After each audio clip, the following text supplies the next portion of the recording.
Today we talk with Pastor Joanne Engquist. Pastor Engquist holds a Master of Divinity degree from Luther Northwestern Seminary. She has served parishes in northern Maine. She's served University Lutheran in Harvard Square, where Jessica Christ and I were both pastors as well. She was the Lutheran campus pastor at Boston University. She was the Lutheran denominational advisor at Harvard Divinity School. And now she is the lead pastor at Gethsemane Lutheran Church in downtown Seattle, where our very own Caroline Schneider, who is the daughter of Dick Schneider and Anna Rubino, is in fact a member. On a personal note, I met Pastor Joanne in 1999 as a terrified 23-year-old who had just started at Harvard Divinity School. I was sure I was the admissions mistake that year. I had no clue what I'd gotten myself into, and I'd never worked closely before with a woman as a mentor. Joanne quickly became that mentor and then an advocate for my call to be ordained in the ELCA. I would honestly not be ordained without her advocacy. We were colleagues on the pastoral staff at University Lutheran, and somewhere in those years we became friends too. The questions you all know that I ask of the biblical text, who's missing, what's left out, those questions began as I watched Joanne in action, asking the same questions of all that we did in our ministry at UniLu. In this video, you'll see and hear why her work is so important for Augsburg too. Now, on a quick note, this video was recorded late on a Monday afternoon. After technical difficulties, that is, user error on the part of the professor who is used to first century technology and not 21st century technology, I erased our first conversation. Pastor Engquist was gracious enough to repeat the interview later that day. I'm here with Joanne Engquist, Pastor Joanne Engquist, who is the lead pastor at Gethsemane Lutheran Church in downtown Seattle, Washington. And she's got lots of stories to tell us tonight, and so I'm super excited to hear more. But the first thing we wanted to ask Joanne was really about your call story. Can you tell us a little bit about your call story and how it connects with some of this celebration of 50-40-10 women in ministry? Yeah, great to be with you all. I would say that talking to a New Testament professor, I have to say that my call story isn't as bold and exciting as, say, Paul on the road to Damascus. There were no bolts of lightning, there was no stop in your tracks, but there was a gradual encouragement to think about things. Yeah, I usually come up and tell people the reality is I was a pretty pious little kid. I grew up in a household with an Augustana Synod mindset, but I was raised in an ALC church, so Swedish background, but ALC. Wow. My parents didn't have the LCA, what would have been Augustana Synod Root Church, did not have a nursery. And I was the third of 3 children. And my mom had already put up with no nursery and many things, so they said, we're going to this other place. And it's as simple as that. Yeah. When I was a little kid going to the Lutheran elementary school, I would run away from my recess and check out the pastor's office and go and talk with him. He was later my sponsor at ordination, celebrating his 65th anniversary of ordination. That's 6/5 on the day that or the week that I was ordained. He was as close to a personification of God for me as any human being. But he's not the one who first planted the question. It was one of the associate pastors of the church when I was in high school. At the end of a bike ride, said to me as I collapsed on the living room couch with others in the group and with his spouse, Sandy. And Jeff Kolbe looked at me and said, and I was like, for what? Like, does not compute. And he said, women are able to be pastors now, and I want you to think about that. And I really said, no, I'm not interested. But I went along the route, still very involved in church, youth group leadership at the district level as well as the national level. And, I think it was working on me in the back. And then when I went up to college at PLU, on the way we stopped at Stanford so that I could check out some other things for the possibility of graduate school, but also to meet up with a woman pastor whom I'd met in the youth gathering circles. Mm-hmm. Her name is Susan Kintner. Mm-hmm. And she really embodied for me the possibility of what it would be like for women to go to seminary and become pastors and serve. So another one in the bit. And I got to PLU and I was very involved in the campus ministry and the university congregation. And Pastor Ron Vignac also kept saying, I think you should consider this. And much like Jessica Christ shared with the group, I also received a scholarship that was an exploration piece that said, here, maybe you won't, but maybe you will. Just come and check it out. Mm-hmm. And they pointed out to me that I was young. I was a pipeliner straight from college to seminary. So what would be so bad if I decided to study theology for a few years and then did something else? So that was kind of what got me there. And then what sunk in for me was really the relationships that I ended up having with congregations and with my CPE site, and all the pieces that came together for me affirmed what other people had been saying. Mm-hmm. And right to the very last, when I was trying to decide between graduate school, further graduate school in theology, or serving a parish.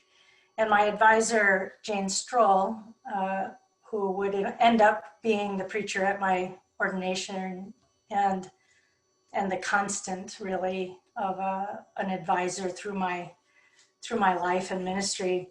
She said, just go and do the interview and see if you hear anything, because you can test your call by showing up. And I had a great conversation in those days. Regions, I'd been assigned to Region 7, and the Region 7 bishops all interviewed candidates who had been assigned there and talked through possibilities. And in that conversation was the time that I really felt sure that this was what I wanted to do, at least in the beginning. Mm-hmm. At least in the beginning. Mm-hmm. So I was going to say, one of the things Jane also said to me was that she suspected that she and I, which I think could be the case for you and I, might never be completely happy in either location. If we were in a more academic setting, we might long for the parish, and in a more ordinary parish setting, we might long for the academy. So not to take a sign of not being sure that it was the right place as a sign that the call was not real, but to keep pushing at it and saying, what's real now, what's right for now. Mm-hmm. And so Jane pretty famously went from being professor of Reformation studies at PLTS to going back to a parish and saying she wanted to bookend her ministry with that opportunity to be in community in the way that we can as parish pastors. That's really different than what you do as an academic. No, that's right. And we actually have an example of that in the North Carolina Synod. Mary Hinkle Shore was at Luther, right, and came and served a parish in Brevard for a while. And now she's the president at Southern Seminary. So, we've got a local personality who we know has done that work too. Yeah. I mean, as I hear this, what's so important to me is, in fact, the resonance with my own story, because I know, folks at Augsburg might not know, but, I met you in 1999 when I was 23 years old and just starting my MDiv and didn't really know what was up and how I was going to navigate. And on top of it, I was at Harvard, which freaked me out to Right. no end. And you were really a lifeline for me in saying, well, just keep listening. You don't have to make the decisions right now, right here. Keep listening. And that was so important to me. And then ultimately articulating this dual call where for me, the academics has led, but that doesn't mean I'm any less pastor. Mhm. And for you, the pastor has led, but that doesn't mean you're any less academic. So, one of the pieces of your story that I find so fascinating is your commitment to social justice, and that you have a relentless sense of advocating for those who are most vulnerable and hearing their voices as the loudest voices in a room. And I've learned so much about that, but I'm curious where that idea came from in your story. Well, it's an interesting piece. I still remember really vividly the Christmas during my senior year in college. And we had all in the family chipped in, which meant mostly my parents paid, but we gave a few bucks. And we all went to the Grand Canyon for Christmas, pushed away all of the normal things that we did for Christmas and everything, but just were present with each other. And we were sitting at the El Tovar Lodge, which is, a really beautiful, grand, old style lodge. And we're having this fancy dinner, and we're all at the table. And my dad says, "So, Joanne, I wonder what you've been thinking about the issue of homelessness." So this is 1984. And he said, like, the homeless in Los Angeles or something, some story he'd heard on NPR or something. And I said, well, I haven't really been thinking so much about them because I'm thinking a lot about the homeless who live in Seattle. And he's like, oh, why? And I said, because I'm going to live with them. Like, my mother grabs her water glass, my sister and brother-in-law, like up and leave the thing, whole deal. So I can look back and say that was a moment for me that was like solidifying things. And what's really fascinating is that I went during that interim, I did, a justice, I don't know what they called the class, but a religion professor who actually now is serving as a parish pastor in this area in West Seattle. And she had us do an urban plunge, and we lived in the Lutheran Campus Center, which was sheltering people on site. And I had a placement at the Greyhound bus station, which was across the street from Gethsemane Lutheran Church. It's a part of why I actually even paid attention in the profiles, because I'd seen a story about it and it made me wonder what was going on. And from that sort of humble beginning of the urban plunge and then going to seminary and staying in touch with my campus pastor, Ron Vignac, who had really championed a different way of thinking than I had been raised, than my home congregation really raised me to think about. I think it just marked me. And then at the end of that first year, I went to Washington, D.C., where you and I both did our clinical pastoral education program with an emphasis on race and gender. And I lived there and stayed and worked at the Lutheran House of Studies in Georgetown and things like that, and really got a taste for ministry that could be done in a very different way than I had in my suburban Los Angeles situation grown up with. Mm-hmm.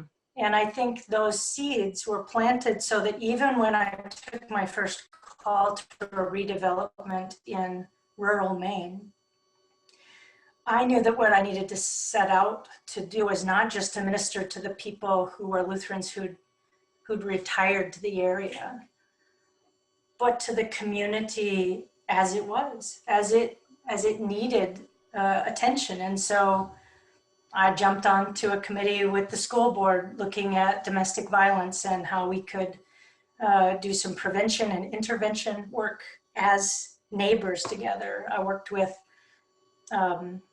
ecumenical, really. There wasn't a lot of multi-faith up in rural Maine, but partners of other church traditions and no church tradition, because there is that. Mm-hmm. That's a multi-faith way too, because the faith of a person who doesn't ascribe to a particular religion might still be described in a faith orientation, right? That's There. right. So anyway, I just found that I think it came from this rooting in, as Brian Stevenson talks about, the proximity. Mm-hmm. If you're not proximate, you're really not going to understand. And so sitting in even the hospital at the bedside of African American women in the cancer unit that I was working in, or holding the little infants in the NICU who were abandoned crack babies at the time, or pacing outside the door as AIDS was just starting and people were having all these kinds of like fears about what we don't know what this disease is. Do we go into the room? And like, I'm so grateful that I kind of came of age during that time, because it formed me as a person and pastor to notice, like to be present, to show up, which I think is really kind of the key piece to my sense of ministry. Right. Be there, And show and up. to get to know the community that is right at your doorstep. I think that was a huge part for me in that CPE experience at Washington Hospital Center, was to say, oh, wait a minute, I'm not living in a Lutheran community anymore. Right. The church down the street was entirely African American. So what do I do? How do I get to know this space? And for me, it started a journey around racial justice in the US Right. that, I'm still on very much. And certainly deepened for you in Detroit and Chicago, and asked you to think about those access points in new ways, which Exactly. certainly is a piece for me as I journeyed from rural Maine and went, to Cambridge, where we had at that time the only student-run shelter for those living homelessly. And we had all these amazing bright minds coming and asking questions from every different angle. No longer the church, sort of through this prism of just worship, but in fact, the evening forums that we could create that brought people from their own scholastic endeavors to talk to us about what difference did it make to work in the law, or to work in government, or to do like mind-bending science experiments over at MIT. And each of them like brought something to me that wasn't separate from church. It was church. That was who we were together, and we were asking questions and able to meet each other in our very human, vulnerable, and sometimes glorified places. There's no question that a lot of those people who came, I got to see both. I got to see both the vulnerable moments when they were like, I can't believe I got in to fill in the blank university. They're going to find out that I don't belong here. To, I am like the king potato here, and look at me. And be able to hold both of those things together and say, we're going to celebrate all of that. I think that's a part of the piece that also helped shape me as a pastor, right? Because I got to hang out with some really fascinating, interesting people. And even when I was recently nominated to run in the process to let my name go forward for bishop, and I said I don't want to do it because I like lay people too much. And like a bishop's life is pretty much church, church, church, church. And my life as a parish pastor gets to be human community in a different way, right? Right. Yeah, and there's a curiosity there that you get to ask questions about, all the Microsoft execs who are sitting in your pews, or, Right. Amazon folks who are trying to push them toward justice. I mean, that's some Mhm. pretty amazing stuff. We do have a group of, well, we did have a group before COVID of Amazon workers who have been doing community organizing in our space, particularly around climate justice. But one day, uh, one of them pulled me aside and said, Pastor, I was thinking that maybe there's some interesting spirituality questions we could be asking of one another too. Would you be open to that kind of conversation? I was like, yes, that is what I live for. I love talking about spirit, movement, God, justice, and not just based, like I bring it rooted in the Christian scriptures and teaching, but I don't need other people to root it in the same place. In fact, I love having the opportunity to have the multi-faith dialogues and stuff, Hmm. which is one of the harder parts about moving, because I've been in Cambridge for 15 years Mm. and I kind of had my set of connections and relationships, because a lot of that comes with time. Hmm. And I got out here and I was like so excited to do all these new things and with all these people, and I was like banging up against walls all the time. And it's not because they're cold. I mean, there is this whole Seattle freeze thing that people talk about, but it was really because I couldn't say, look, I'm not one of those people who's going to like bait and switch and try and tell my Jewish colleague that they really need to love Jesus. Mm. I'm going to try to be in relationship in ways that say to my Jewish colleague, teach me your love of God and how Mm. you pray, and let's work for justice together. Mhm. And you can't just say, okay, flip on that switch, right? Right. Those are some pieces of call and process and thrill of ministry. So tell me a little bit more about what it's like to be someone who identifies as a woman in ministry. Well, I think there's been some interesting changes over the course of my now almost 31 years as a pastor. When I first started out, I was the only woman in northern New England, and I got asked to do everything as the token woman. I I had to do so many Bible studies and so many, like, go stand up on this stage, whatever. And I was really frustrated with it, and at times pretty angry. I remember calling my mentor and saying, this is wrong. They're asking me just because I'm a woman, and like I don't want to do it. I just don't want to do it. And she so wisely stopped me and said, they might be asking for the wrong reason, but they're asking, and you still get to talk to them. Mhm. So don't focus on that piece so much as focus on the opportunity that you have to get to speak to these people. Right. And it really helped give me a little shift that I think for the next, 15 or 20 years made it a lot easier for me to have the private moment of laughing and saying, yeah, you don't really want me. You just think that you need to have a woman, in this thing. And and gave me more of a possibility of thinking about, well, what might I need to shift in order to challenge them back, Mm.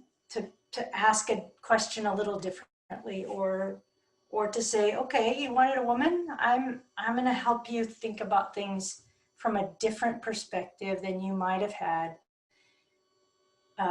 you asked John, because I have a very different experience of life because I've lived it sort of pushed aside by a lot of male colleagues along the way. Mm-hmm. That said, I also think I had opportunities similar to the whole idea of the bishop thing. I was pretty young. It was right before my 3rd year anniversary when the bishop in New England called me to be an associate on his staff. And in the first place, it was hilarious because I hardly knew I was interviewing. And and then I got a phone call from his secretary saying, "I'm updating your resume." And I was like, huh, I didn't think that was something other people did for you, but okay, whatever. Because they're moving forward with this. And like the next day I got this phone call saying, we've voted to extend a call to you as assistant to the bishop. And I was like, again, there's a lot of church people to talk to. And I'm not sure that's what I'm really called to do and be. And so I think there's, as well as this challenge of being asked for the wrong reasons, there also might be the temptation to say yes for the wrong reasons. There were a lot of people who, see that the associate to the bishop is kind of a career path. And it would be tempting to say, in order to advance the leadership of women in the church, maybe you have to set aside some of your desires to go do this. But I think I was able to return to this place of saying, no, is this my call? No. And be able to answer that honestly and frankly, because the people that were the community that I felt called to serve. And, when I was there in my first congregation, a woman met me at the door right at the beginning and said, look, Pastor, you need to know I come from the Missouri Synod, and I don't believe women should be pastors. And I can't drive that far to go to the Missouri Synod Church, so I'm here, but you're not my pastor. And over time, that changed. But it didn't change by argument. It changed by lived experience. It was about being present. And all of a sudden, then the one who wanted to argue with me and say, women shouldn't be pastors because there's these verses that my pastor pointed out to me and made really clear. Oh, well, then she could also say, and that same pastor told me I can't come back and commune because I'm divorced. And he also said, I'm divorced and I married somebody who's a heathen, used the word heathen. And in time she could say, but you seem to embrace us as people. And that's changed everything for me. So wow. I think putting those pieces of, there are all kinds of horrible moments when people push every woman, I think probably every woman professional, in ways that are inappropriate. I'm very struck by how many of the, 30 or 40 candidates for ministry that I worked with at UniLu and here as a seminary, as an internship supervisor, I've seen a lot of women go through struggles of how to stand up for themselves with really inappropriate microaggressions, basically. Yeah, I remember a beloved woman in our common congregation at University Lutheran coming up to me after my first or second sermon, and she actually reached up and pulled my hair back and said, "You really need a barrette or something." Right? I believe I recall that. Yes. But and there were those. So I was called to UniLu as co-pastor with Tom Chittick, and we had a marvelous relationship. But there were people who explicitly would say, well, I guess you're pretty much the wife in the situation. And this is in like enlightened Cambridge. Oh my God. And I would look and say, no, in no way am I the wife. In no way. Like, stop. And I think it's just because people got into this place where they're like, we have 6 bins and we need to sort them, and you have to be stuffed into one of them. Like, it's necessary. And I think what one of the pieces that's happening now in the church that's so exciting to me is that we're like taking down the IKEA bin storage thing and saying we don't even need to do that. It's not that we're creating more bins, it's that we're just saying, let's get rid of the bin thing. Right. And let's figure out a different way of being present as community, as body of Christ. Let's lean into the Pauline stuff and say that the hand doesn't need to be a foot. And like the gallbladder might not be a glory, organ, but most of us want to have one. Right? Yeah. One of the things that I know about your particular career trajectory, and one of the things I admire about you as a pastor, are 2 things. One, you have this sense of, well, okay, I need to be curious with people, but I also need to stand confidently in what I believe. And to find that middle ground is actually to respect the other person's point of view. And to explore that point of view is actually to challenge it as well, given who you are as an embodied person in front of them, right? And that's a skill that not many pastors have, that I've always admired about you in particular. Well, I think it roots in some of the teaching that we both would have received from Krister Stendahl in that idea of holy envy. Yeah. That instead of my looking at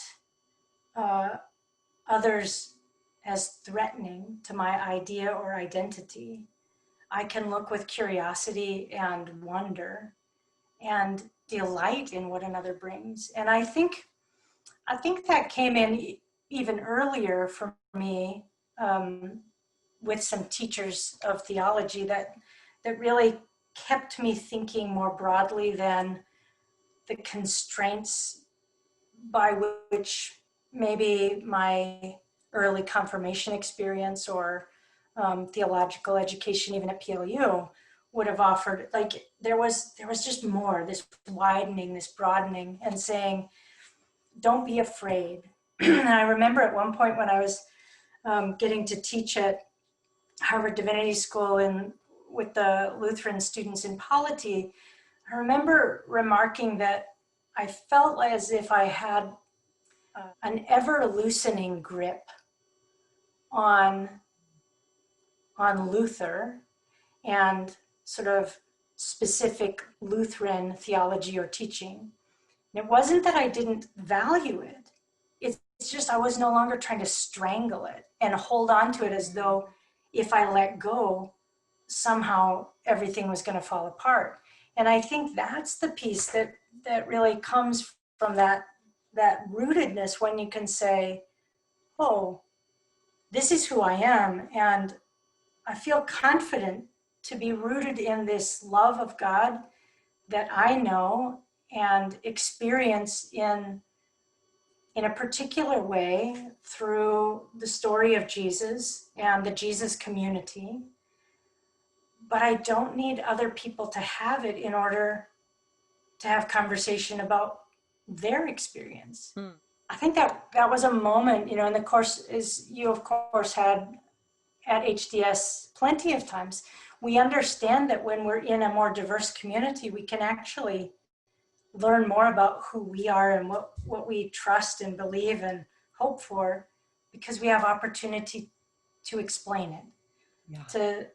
to give some reason for our hope, to give some direction. At UniLu, you recall that we had the big building project to help with the shelter, and in the corner we chose the text, God is in the midst of the city.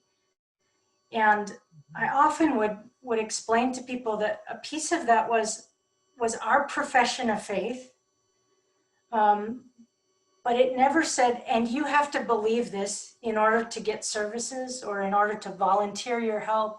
And I always loved the fact that we could get everybody to buy into that and say, yes, this is important for a proclamation, but it's not a requirement. It's not something that you have to agree with in order to receive what we have to offer.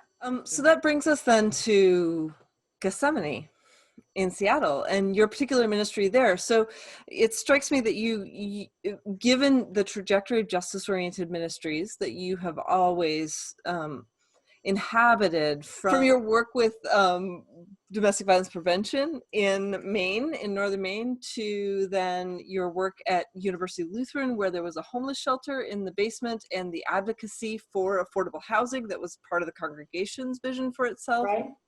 And now to Gethsemane, who literally tore down a bunch of their building to create housing for folks who can't afford it in downtown Seattle. And now you've made national news for the sanctuary movement that you and the sanctuary guests that you housed in the church. What's next? What's up with that, huh? So many things that you all are doing that are just really amazing. And I think, you know, given that you're in downtown Seattle and Augsburg is in downtown Winston-Salem, I think there's some lessons to be learned about how to do that work that I'd love to hear. Yeah, so that idea of God is in the midst of the city, it's not carved on our wall in the same way, but it's definitely carved in my heart in a way that shaped the ministry that I was willing to say yes to. It's a hard place to leave, Cambridge, Massachusetts, really hard. Yeah. I think in some ways I could have been happy there for another couple decades, right? All those bright minds and all those deep relationships. And I continue to miss them, but there was something that said, if you don't go now, you're never gonna go.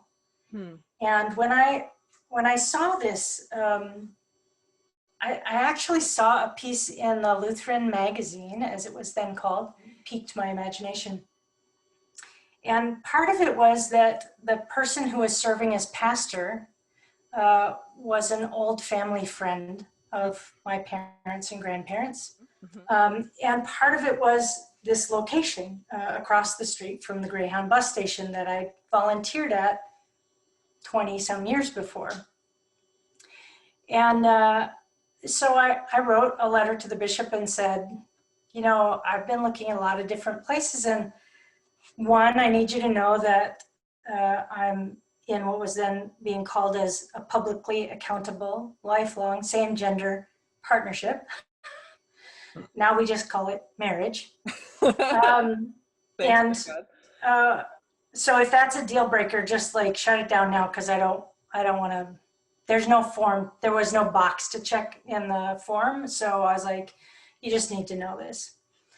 And I said, but what really strikes me is Seattle has the closest demographic to Boston, of any place in the country. I've done several building projects, and I know a lot about that. And I did a redevelopment at the beginning of my ministry, and this congregation downtown had been shrinking over decades. Okay. And had a big old building and opportunity, but not a lot of people, right? Yeah. And anyway, when we talked about the principles that we've been talking about now, that seemed to resonate with the community. And before I knew it, I was called to this place that had a giant hole in the ground and was going to build 5 floors of very low income housing in partnership with the city and with the Lutheran Compass Center, which is now called Compass Housing Alliance. Gethsemane, when it began 130 something years ago in 1885, later began what is the Compass Center. It was part of the groups that started that. When it was going to start doing not just shelters for those experiencing homelessness, but housing, long-term housing, Gethsemane was a key part of the partnership and community that built that. So it was an interesting thing to come in with some experiences of sheltering work and certainly a strong affinity for a neighborhood-based church community, and one that was willing to engage the young adults that surround us. I mean, we are literally surrounded by the Amazon campus, and yes, they allow a few people who are older than 35 to work there, but not many. You know, it's a lot of young people, and it just kind of it caught hold. It got the grip it needed to be able to move forward. And in the first weeks, I'm just starting my 10th year here, and 9 years ago this week we were meeting to organize a 501c3 that's separate from the congregation to create a buffer for us and other organizations that we partner with, which in the end turned out to be Mary's Place, which is the primary worker and mover in the city for walking alongside first women with children experiencing homelessness, but now families. And from each of the bubbles and economic recessions we've had, even in this city of incredible growth and wealth, we've had tremendous numbers pushed to the edges, not being able to make ends meet, because when you bring in all those tech workers, probably not all that different from Winston-Salem's experience, all of a sudden housing prices go way up. Right. And each piece kind of opened up different things. So in the beginning, they started, we did our financing through the Mission Investment Fund of the ELCA, and they took out all these ads. They were ads for the Mission Investment Fund, not for Gethsemane. But people started calling Gethsemane. Like every week I would get a phone call from another pastor or lay leader in a congregation around the country saying, how do we do this? We want to do something similar. Wow. And I was like, well, first you need to know it takes a long time. It was 20 years in the making from the first time a pastor looked and said, he asked, do you think it's God's will that we run a pay parking lot in downtown Seattle as part of our ministry? Now, that sounds so snarky, and like the pastor totally knew the answer was going to be no, it's not God's will. That is not the case. He asked the question because he knew that all that money that was coming in, $150,000 a year, 20 years ago, was coming into the budget that could be given out to do ministry in the community. So it was not a small thing.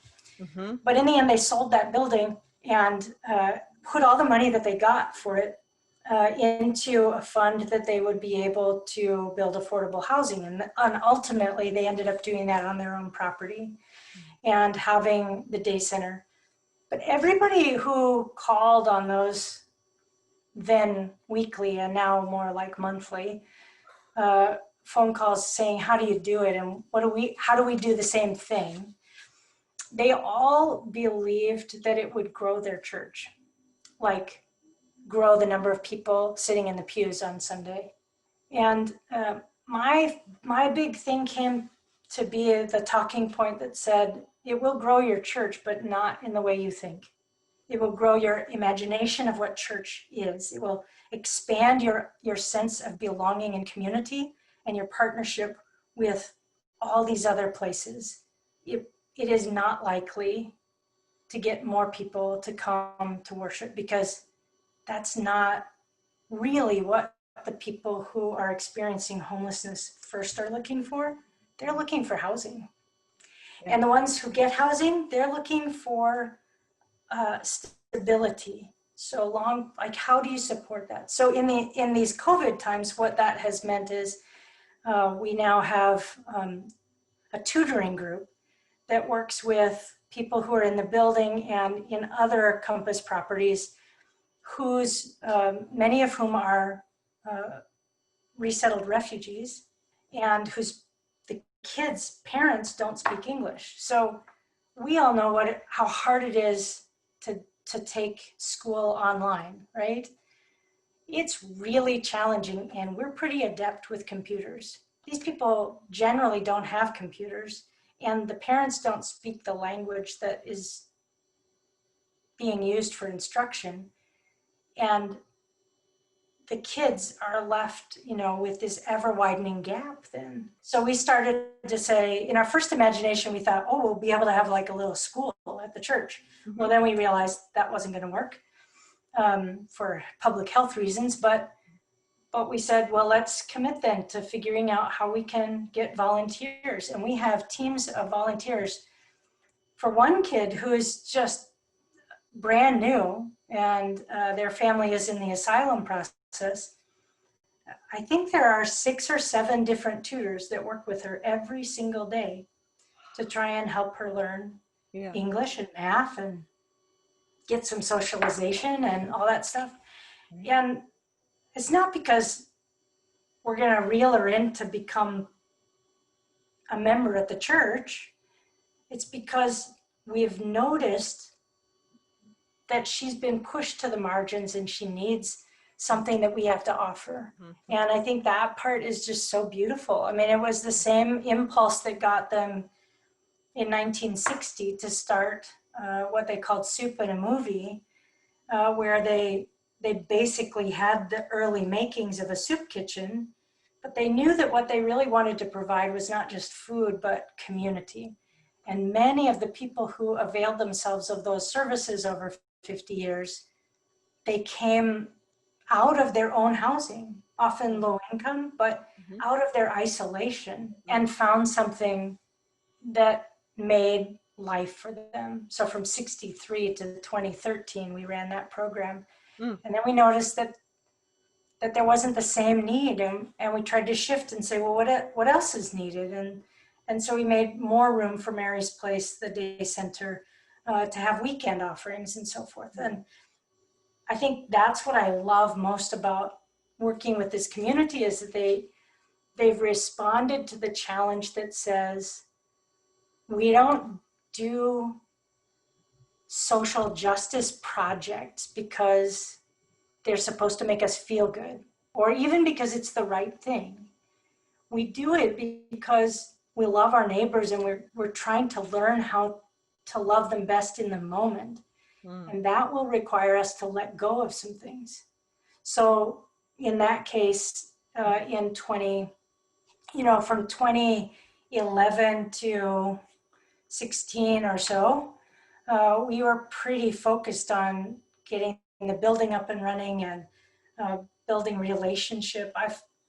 There aren't very many people in the housing who come to worship, but most of the people call me pastor when I walk by, and they ask me questions when they need something. Yeah. The only funeral I've done for an adult in this COVID time has been one of the residents of the building who didn't have a pastor, and one of the others said, oh, Pastor Joanne will do it. Wow. She'll come and be present to you.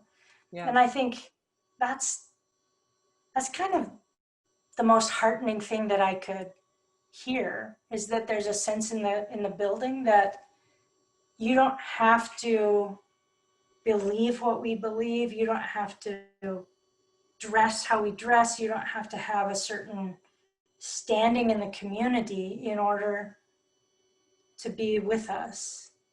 And have a sense of belonging within that community.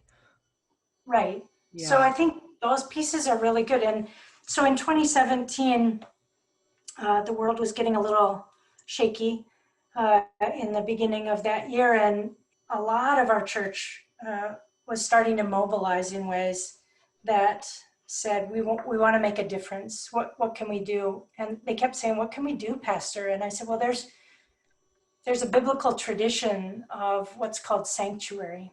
And we started getting trained, and we had a couple dozen people in this pretty small congregation, go and get trained and learn more and keep asking questions. And that year on April 9th, which you remember as the day of Dietrich Bonhoeffer's martyrdom, it also was Palm Sunday.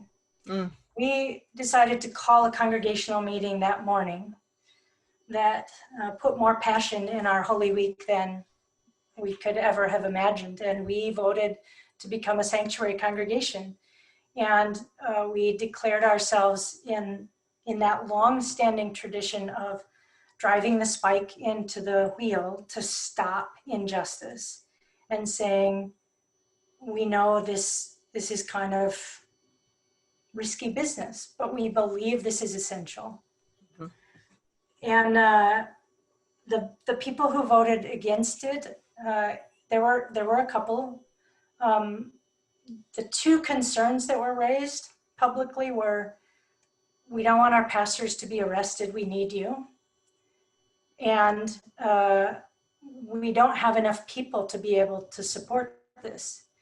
And Kari is also, my spouse is also a pastor here, and we said, we appreciate the concern, but they're not going to keep us in prison. Like, of all the years of studying sanctuary stuff, we know that that's not very likely, especially if it's me. Like, they're going to want to get me out of that jail so fast because they don't want me in there. You've got too many contacts and too big of a network. And so we just said, let's let go of that concern. And we're building a network. So it's not 100 people at Gethsemane who need to shoulder this. It's the layers of 20 or so congregations that will support us. And in the end, it was just, I had a little moment on that Saturday night where I was scared that we'd move too fast. But what was clear is that this very thing we've been talking about all along is that rooted in this idea of God's love for us and the absolute security that one has in that love, one could risk loving a neighbor in a way that was entirely different than we'd imagined before. And we had a couple of different moments where it looked like people were moving in, and the first person who did move in, actually right before the press conference, was granted a stay and didn't have to leave the country. And she and her family are still here, and we're still in touch.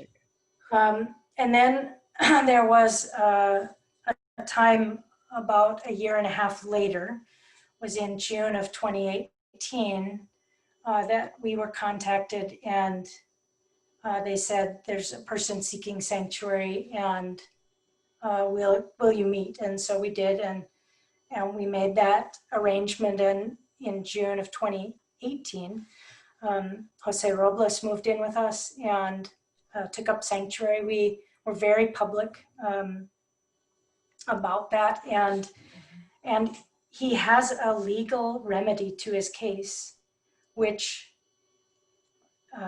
in order for it to proceed, we needed to buy enough time to get some of the documents together, because officials in one of the most questionable districts in our area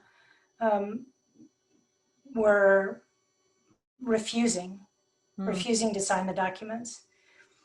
And it was a pretty interesting piece for us to experience, because they were only being asked to sign an affidavit of fact.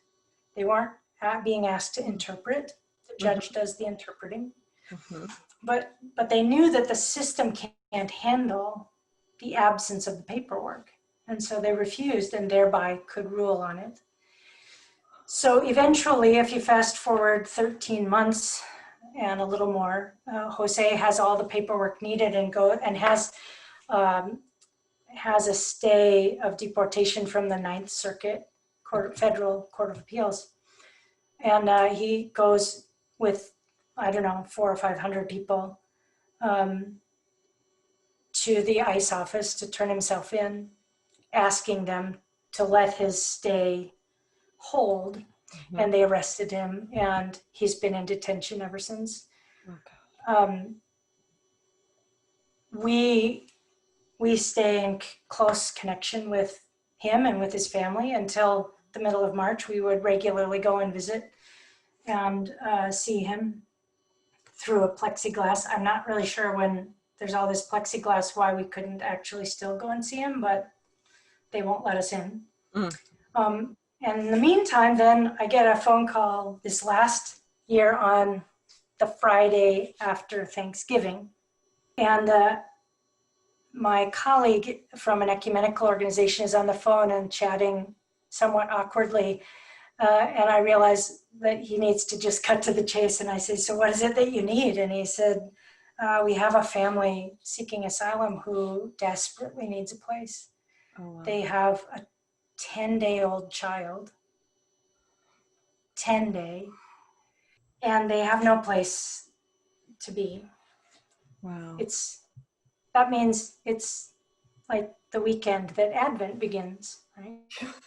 They have no place to stay.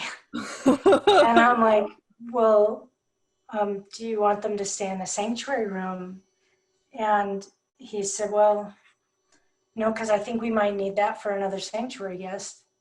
Do you have anything? Well, we have a little caretaker's apartment that had just become vacant. Oh my gosh. And we said, well, here's kind of what we would need to do. And so even though Kari and I are not really big shoppers,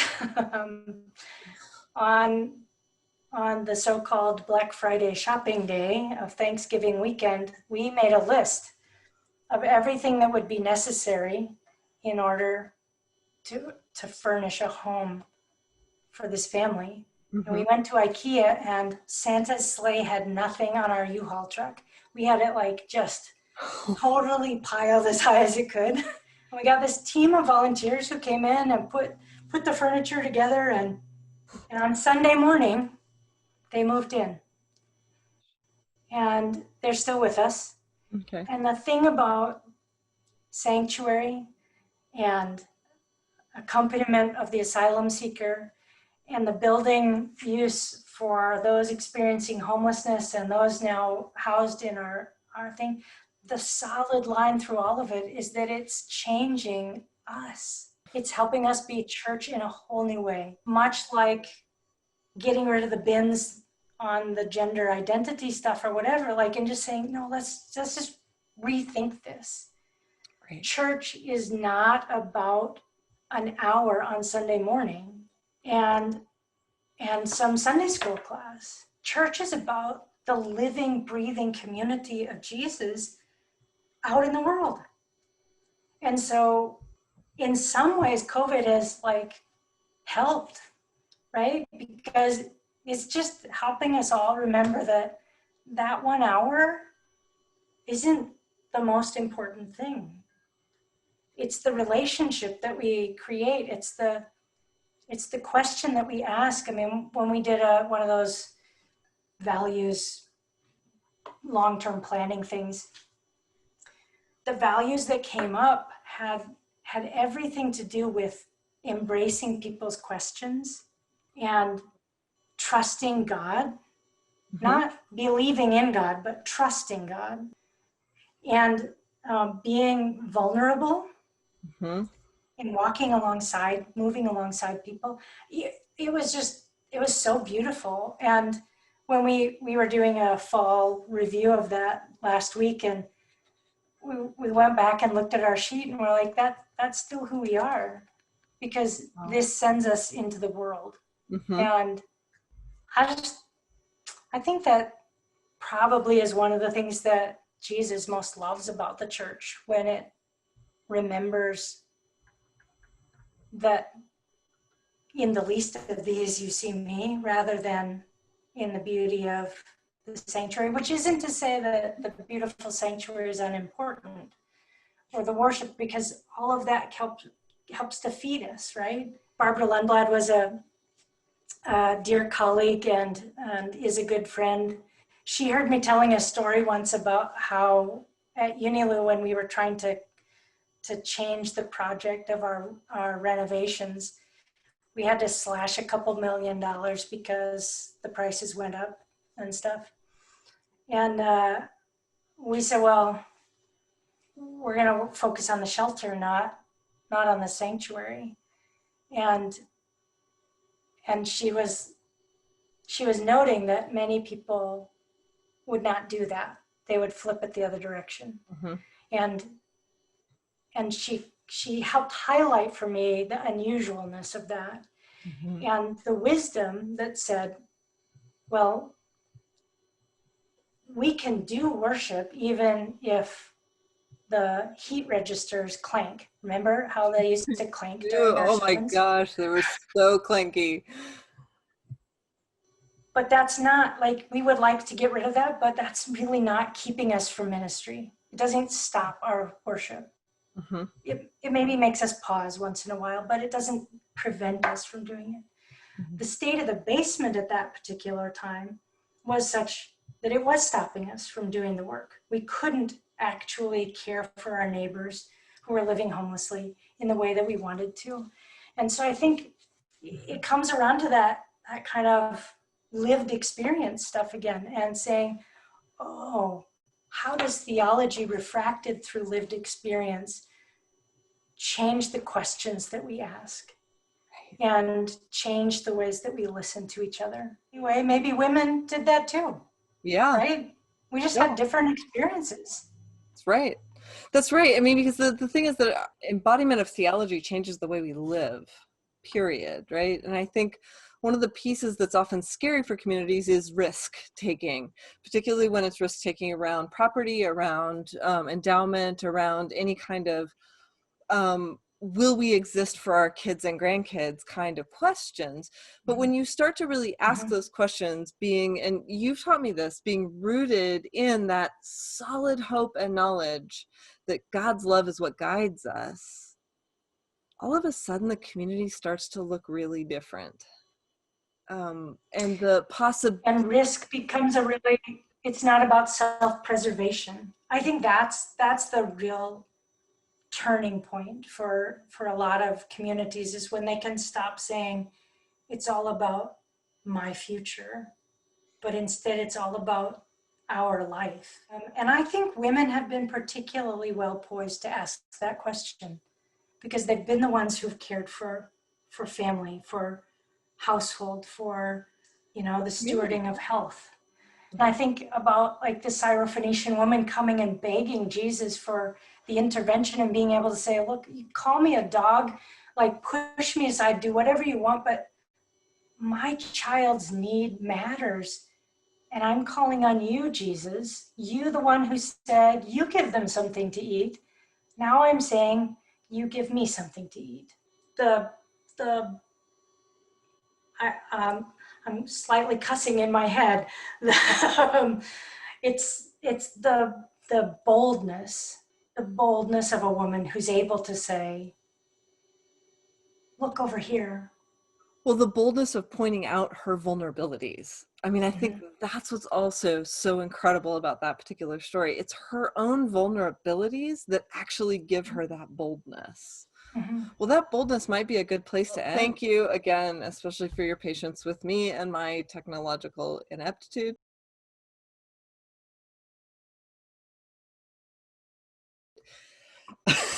All good. So one of the things that you had asked before was like the challenges in ministry for the ELCA and what's unfolding now and how things are changing. And I think the two pieces that I would lift up are, one, my experience this last year serving on the ELCA Church Council has put me in proximity with a lot of the leaders, and in our meeting in March with the Conference of Bishops, and just noticing the changes in the demographics there. Already now in the 6 months since then, we're now up to 27 of the 65 synodical bishops are women. And that's going to change how the church talks about its life together. It's going to ask us to look differently and listen differently. Already my experience of them in March was that was happening as we listened and we imagined future church in a different way. And I think that continues to be a thread that runs through, that each of us, Jessica ordained 10 years earlier than I was. I think she was in 79 and I was in 89. And looking at each sort of successive decade, there are new challenges that are opening up, but there are also new opportunities to be formed and reformed as a church. And I think that's a huge part of what all of us need to be looking at, not just where have we been and what made it possible to do those things, but what is God inviting us to do in the future as individuals, as small groups, as congregations, as clusters, as synods, as churchwide and Lutheran globally. Like, all those different things matter. Yeah. And my experience at Gethsemane with people in immigration and sanctuary made it possible for us to tell more stories at Churchwide Assembly last year around lived experience of sanctuary. And some part of that, I have to think, helped move the denomination to take a bold stand and become a sanctuary church. And now we're trying to figure out, well, what does that mean? Because we listen to the people who've lived it, not just the pastors or the lay people in the churches, but all the communities surrounding them.